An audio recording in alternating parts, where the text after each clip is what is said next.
দুই ভাই সহ গতকাল থেকে স্নান করতে নেমে নিখোঁজ 4 নাবালকের এখনো খোঁজ মিলল না, চলছে তল্লাশি। গতকাল থেকে বজবজির বিল্ডাপুলের হুগলি নদীতে স্নান করতে নেমে তলিয়ে যাওয়া 4 যুবকের এখনো খোঁজ মিলল না। সকাল থেকেই চলছে তল্লাশি, নামানো হয়েছে ডুবুরি।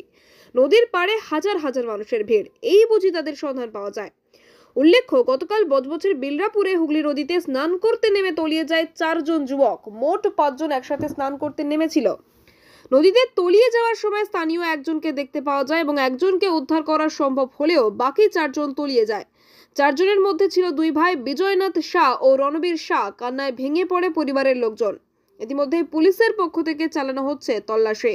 আজকে সকালবেলা হঠাৎ ভাটার সময় আমাদের 4-5 জন বাচ্চাকে নিয়ে তার মা এসেছিল, পাড়া প্রতিবেশী সবাই মিলে এখানে স্নান করতে এসেছিল। কারণ ভরা পূর্ণিমার দিনে প্রত্যেক বছরই এই সময়টা এখানে করে। কিন্তু দুর্ভাগ্যের বিষয় যে বাচ্চাগুলো যখন নেমেছে, নামার সঙ্গে সঙ্গে একটা হরকা বান এসে তাদেরকে তলিয়ে নিয়ে যায় এবং মেয়েটাকেও নিয়ে যাচ্ছিল। মেয়েটাকে কোনোরকমভাবে উদ্ধার করা হয়েছে। তো আমরা খুব দুঃখিত। আমাদের সব রকমভাবে প্রচেষ্টা চলছে এবং আমাদের সংসদ অভিষেক বন্দ্যোপাধ্যায়ের নেতৃত্বে আমাদের যেখানে যা কর্মীরা আছেন তাদের সবাইকে সহযোগিতা করার জন্য বার্তা পাঠিয়েছেন এবং আমাদের বজবজের যে অবজারভার সাহেব আছেন জাহাঙ্গীর সাহেব, তিনি নিজে তদারকি করছেন এবং আমাদের জেলা পরিষদের যারা জনপ্রতিনিধি আছেন, এই পঞ্চায়েতের যারা জনপ্রতিনিধি আছেন এবং 2 নম্বরে যারা জনপ্রতিনিধি আছেন, তারা সবাই মিলে গ্রামবাসীকে সাথে নিয়ে কিভাবে বাচ্চাগুলোকে কোনো জায়গা থেকে উদ্ধার করা যায় সেই চেষ্টা চালাচ্ছেন।